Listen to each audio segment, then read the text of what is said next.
हम तो बागेश्वर धाम के दीवाने हैं।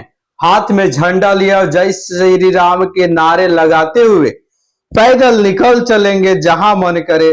ठीक इसी तरह हजारीबाग के एक युवक जो बागेश्वर धाम पैदल यात्रा पे निकले हुए हैं, बागेश्वर धाम में पहुंच करके धीरेन्द्र शास्त्री से मुलाकात करने की भी बात कहा है।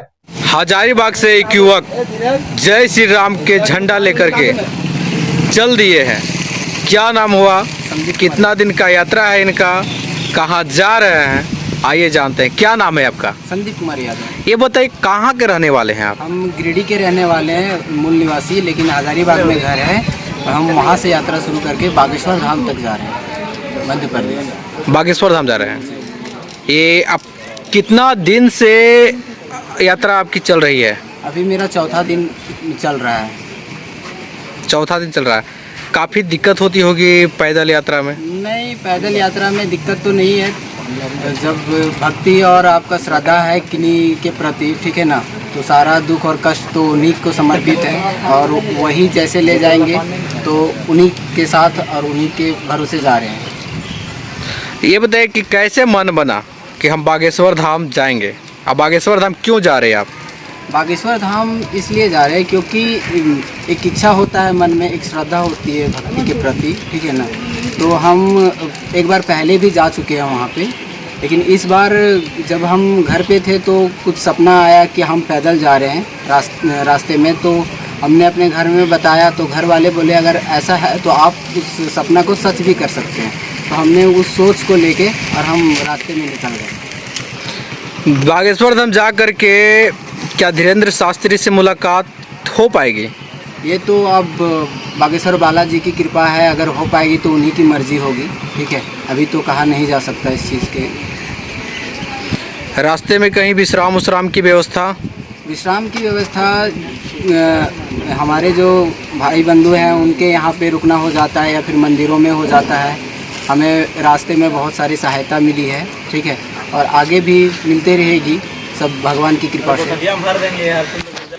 कितना दिन का टूर है? कितना दिन में आप बागेश्वर धाम पहुंच जाएंगे?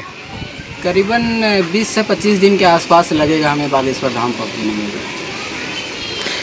जब बागेश्वर धाम जाइएगा तो क्या मन्नतें हैं आपकी? देखिए, मन्नतें तो वैसा कुछ खास नहीं है, लेकिन एक भक्ति के रूप में मेरे मन में इच्छा जागा था, इसके वास्ते मैं जा रहा हूँ वहाँ पे।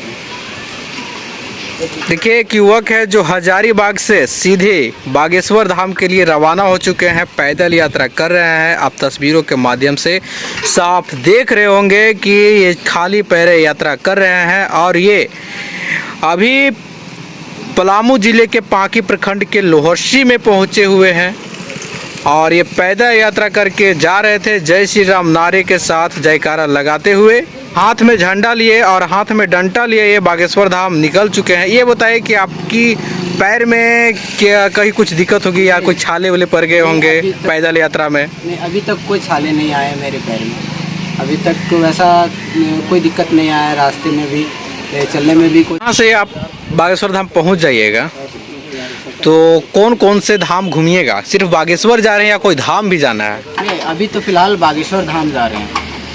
अगर वहाँ जाने के बाद कहीं और जाने की इच्छा हुई तो वहाँ से भी कंटिन्यू किया जा सकता है। जाते जाते जय श्री राम के नारे लगाते लगाते हुए बागेश्वर धाम के लिए निकल चुके हैं। अब देखना यह है क्या धीरेन्द्र शास्त्री से मुलाकात कर पाएगा या नहीं कर पाएगा। जब लोग कहते थे सोने के आभूषण में कभी पारदर्शिता नहीं हो सकती, लेकिन आज 100% वापसी का भरोसा सोना महल से ले रहे हैं। हमने करके दिखाया। लोगों को विश्वास नहीं था कि सोने चांदी के आभूषण कभी EMI पर ले सकते हैं, लेकिन आज हमारे सभी ब्रांच में लोग अपने मनपसंद जेवर EMI पर ले रहे हैं। हमने करके दिखाया।